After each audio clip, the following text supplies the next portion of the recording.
निवडणूक आल्या की देशाचे प्रधानमंत्री नरेंद्र मोदी आणि राज्यातलं आणि केंद्रातलं सरकार दरवेळेस विविध घोषणा करते। यावेळेस सुद्धा आपण पाहिलं असेल की लोकसभेच्या निवडणुकीच्या पहिले 16 जुलै 2023 ला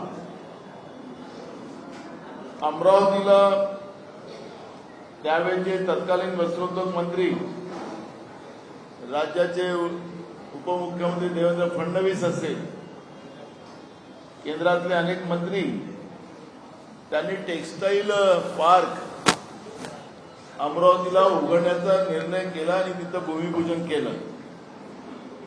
आज एक वीट सुद्धा तिथं लागलेली नाही। ज्या घोषणा ज्या योजना इथं आणण्याचा प्रयत्न केला जातो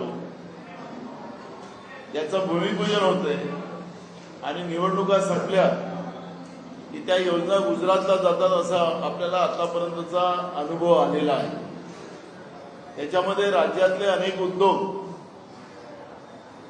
हे गुजरातमध्ये नेण्याचं काम राज्याच्या सरकारच्या वतीनं आणि केंद्राच्या आदेशानं हे कायम आपण पाहिलं असेल तर महाराष्ट्राला उद्योग जे होते ते सगळेच्या सगळे उद्योग गुजरातला नेण्याचं काम या केंद्राच्या सरकारने केलेलं आहे।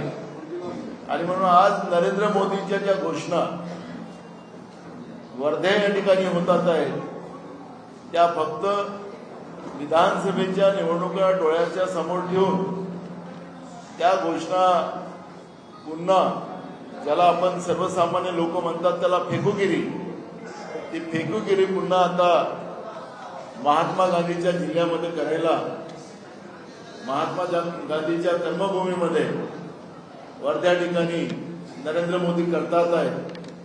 आणि आज आपण पाहतोय की अनेक संस्थांनी, अनेक संघटनांनी, अनेक शेतकऱ्यांनी, तरुणांनी नरेंद्र मोदींना काळे झेंडे त्या ठिकाणी दाखवलेले आहेत। आपण पाहिलं की काल राज्याचे मुख्यमंत्री बुलढाण्याला गेले होते, त्या ठिकाणी सुद्धा स्वतःच्या रक्ताच्या सह्याचं निवेदन शेतकऱ्यांनी एकनाथ शिंदेंना दिलं की तुम्हीच सांगत होता की आम्ही 6,000 रुपये सोयाबीनला भाव देऊ, पण तुमचं सरकार आल्यापासून सोयाबीनचा भाव 4,000वर येऊन पडला।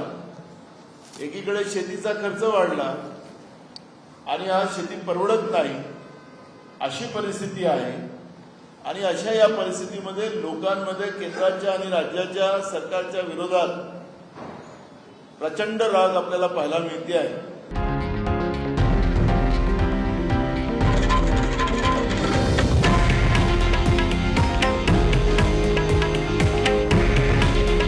हे आहे देशातील नंबर 1 न्यूज नेटवर्क आणि आपण पाहत आहात TV9 मराठी। काळजी तुमची, हित महाराष्ट्राचं।